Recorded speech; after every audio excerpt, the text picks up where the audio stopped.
There's a rare psychological trait that separates people who protect their peace without losing their warmth from everyone else. And if you recognize even half of what I'm about to describe, you already have more of this ability than you've given yourself credit for. Most people live their entire lives stuck between two broken options. They either give endlessly until they're empty, or they go cold and distant the moment someone asks too much of them. But there's a rare third path, one where you can hold a firm line and still stay completely warm while you do it. And here's what's fascinating.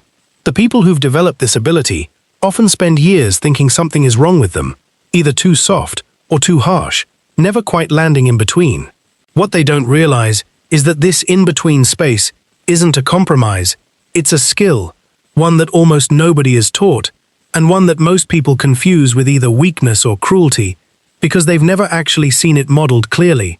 Join me as we walk through 8 signs that you already have this rare capacity inside you, whether you've recognized it yet or not, because by the end of this, everything you've been told about needing to choose between being kind and being firm is going to stop making sense, because you were never actually supposed to choose.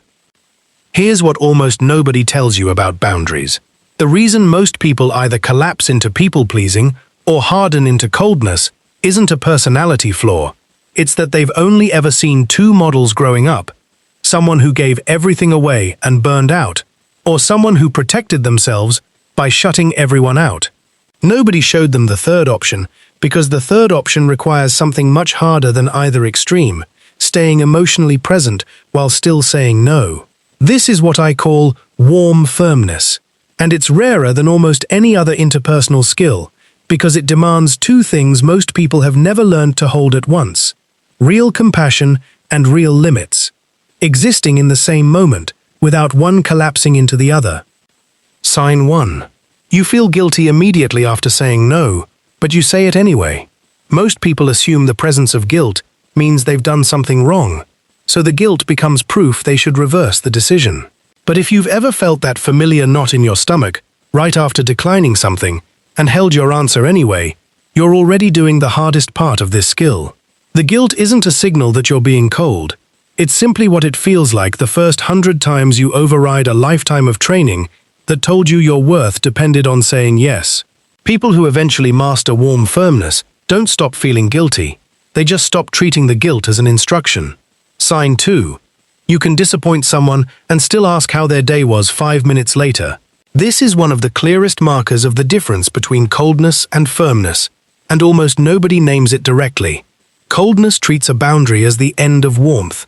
Firmness treats a boundary as something that can exist right alongside warmth, in the very same conversation. If you've ever turned someone down and then immediately followed it with genuine care, not performed, not guilty, just genuine, you already understand something most people spend years trying to learn: that saying no to a request and caring about a person were never actually in conflict. Sign 3. You've noticed that over-explaining makes your boundaries weaker, not stronger. Most people believe a longer, more detailed explanation will make their no more acceptable to the other person. But if you've ever caught yourself mid-explanation and felt the urge to just stop, to let the decision stand without justifying it further, that instinct is worth trusting. A boundary that needs a paragraph of defense starts to sound like a request for permission. A boundary stated plainly, without over-explanation, but delivered warmly, sounds like something that was never actually up for negotiation in the first place, which paradoxically makes it easier for the other person to accept without conflict. Sign 4. You can tell the difference between someone reacting to a boundary and someone being genuinely hurt by one. This is a subtle but crucial form of perception. Most people flatten every negative reaction into the same category: they're upset, so I must have done something wrong.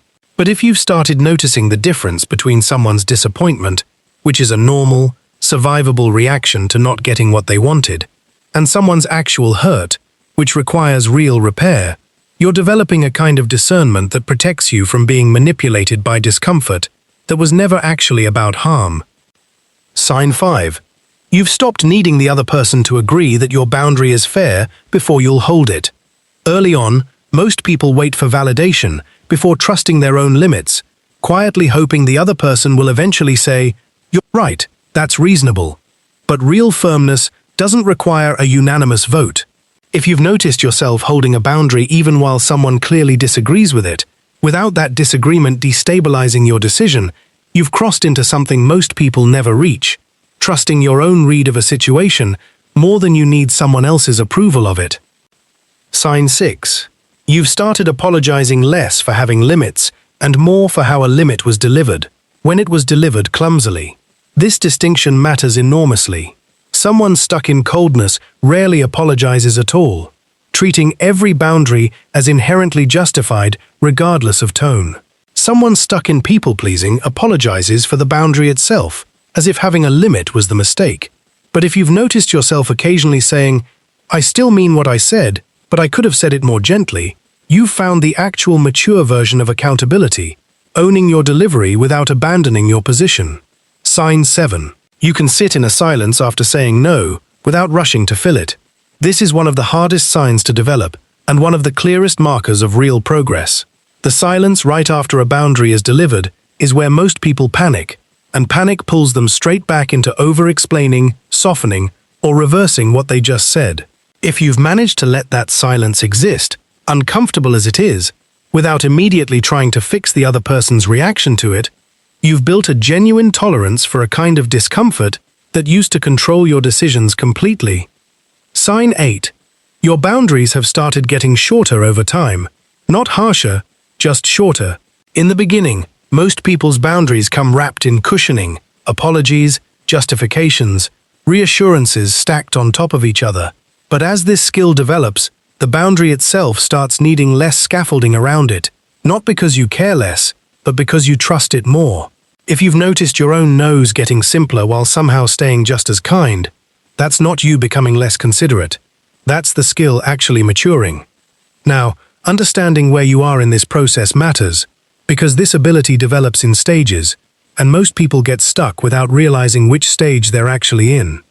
Stage 1 is the collapsing stage. You feel every boundary as a potential threat to the relationship itself, so you avoid setting them entirely. Or you set them so rarely that when you finally do, it comes out disproportionate, sharp, and overdue. People in this stage often develop something worth naming honestly, a kind of resentment that builds quietly underneath constant accommodation. Because every unset boundary doesn't disappear, it just gets stored somewhere and eventually leaks out sideways. Stage 2 is the overcorrecting stage. Once someone starts recognizing how much they've given away, there's often a swing in the opposite direction. Boundaries delivered with more edge than they actually require, partly as protection, partly as a test to see if the new firmness will actually hold.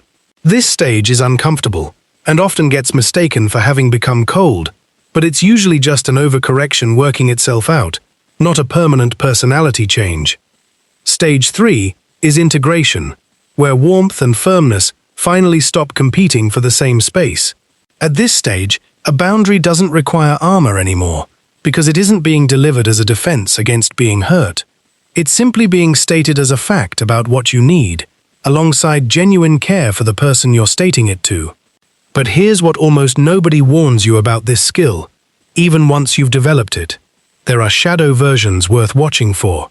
The martyrdom shadow, where you start treating every boundary as an exhausting sacrifice you're owed credit for, rather than something you're simply allowed to have. The superiority shadow, where you start looking down on people who haven't learned this skill yet, forgetting that you once collapsed, just like they do now. And the rigidity shadow, where boundaries stop being a response to an actual situation and start becoming a reflex applied everywhere, even in moments that call for flexibility instead. The goal was never to become someone who never bends. It was to become someone who can bend on purpose, instead of collapsing by default, and who can hold a line on purpose, instead of going cold as the only alternative available. If any part of this resonated with you, if you recognized yourself somewhere between the collapsing and the overcorrecting, leave a comment and let me know which sign hit closest to home. Chances are you're not the only one who's been quietly working on this without a name for it. Thanks for listening to episodes of Kynn. Take care of your mind, and I'll see you in the next episode.